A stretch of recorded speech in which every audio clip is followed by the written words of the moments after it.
இன்று வெளியாகி இருக்கிறது விடாமுயற்சி திரைப்படம். இந்த படத்துடைய ஷூட்டிங், அதுக்கப்புறமா இந்த படம் ரிலீஸ் அப்படின்னு இந்த படம் வெளியாகிறதுக்கே ஒரு கடும் விடாமுயற்சி தேவைப்பட்டது. ஏன்னா பொங்கலுக்கு வெளியாக இருந்த படம், அப்புறம் இப்போ வெளியான படத்தை நாமும் பார்த்தாகிவிட்டது. சரி, படத்துடைய ஒன்லைன் என்ன அப்படின்னா, ஏற்கனவே சொல்லப்பட்டிருந்த மாதிரி பிரேக் டவுன் படத்தினுடைய தழுவல் தான் இந்த கதை. அதில் மாற்றில் அதுலேருந்து ஒரு நாட்டு எடுத்துகிட்டு இந்த கதையை டெவலப் பண்ணியிருக்காங்க. பிரிய போகிற டிவோர்ஸ் அப்ளை பண்ணியிருக்கக்கூடிய ஹஸ்பண்ட் அண்ட் ஒய்ஃப் இவங்க கடைசியாக ஒரு லாங் ட்ராவல் போகிறாங்க. அந்த லாங் ட்ராவலில் மனைவியை அவர் தொலைச்சிடறாரு. மனைவி எங்கே போனாங்க, மனைவி எப்படி காணாமல் போனாங்க, இல்லை எப்படி கடத்தப்பட்டாங்க, அதுக்கு காரணம் யார் அப்படின்றத தேடக்கூடியது தான் இந்த கதை.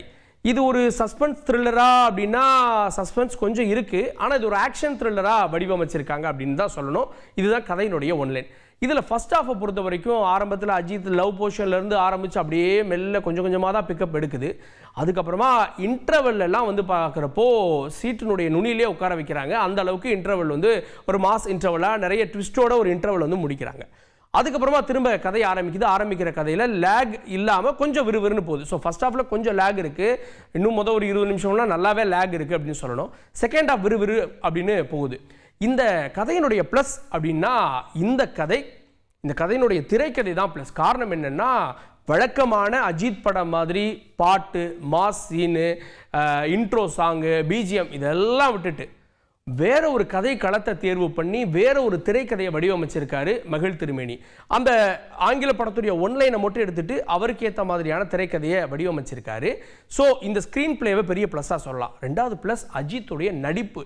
இந்த மாதிரியான ஒரு ரோலில் ஒரு மாஸ் இன்ட்ரோ, அது வேணும் இது வேணும் அப்படின்னு ஒரு பெரிய ஹீரோ எதுவுமே கேட்கல. இந்த கதைக்கு என்ன வேணுமோ அதை கொடுத்துருக்காரு. ஒரு சாமானியனா, ஒரு சாதாரண ஒரு ஹஸ்பண்டா மனைவியை காணோன்னு தேடக்கூடிய அந்த தேடல்ல அவருடைய உணர்வுகளை வெளிப்படுத்துறாரு.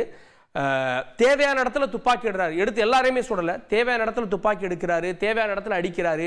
ஒரு சாமானியருக்கு எப்போ பொறுமை எல்லாம் மீறும் அப்படின்றதெல்லாம் ஒரு ரொம்ப யதார்த்தமாக அஜித் நடிப்பை வெளிப்படுத்தியிருக்காரு. இந்த படத்தில் ஒரு 5 பேர் தான் மிக முக்கிய முகங்களாக இருக்காங்க.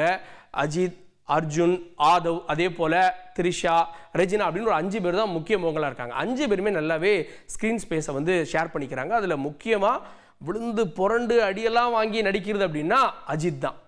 ஆனால் த்ரிஷா வர்றாங்க, ஒரு ஹீரோயினுக்கான வேலை என்னவோ அதான் பண்ணுறாங்க. இன்னும் சொல்லணுன்னா, கடத்தி வைக்கப்பட்டிருக்க இடத்துல கூட த்ரிஷா நல்ல மேக்கப்போடு இருக்காங்க அப்படின்ற அளவு தான் இருக்குது. ஆனால் அஜித் பார்த்தீங்கன்னா விழுந்து புரண்டு அடி வாங்கி அடிபட்டு ரத்தம் வழிய அப்படி உசுரை கொடுத்து நடிச்சிருக்காரு அப்படின்ற அளவுக்கு இந்த கதை இருக்குது. ஏன்னா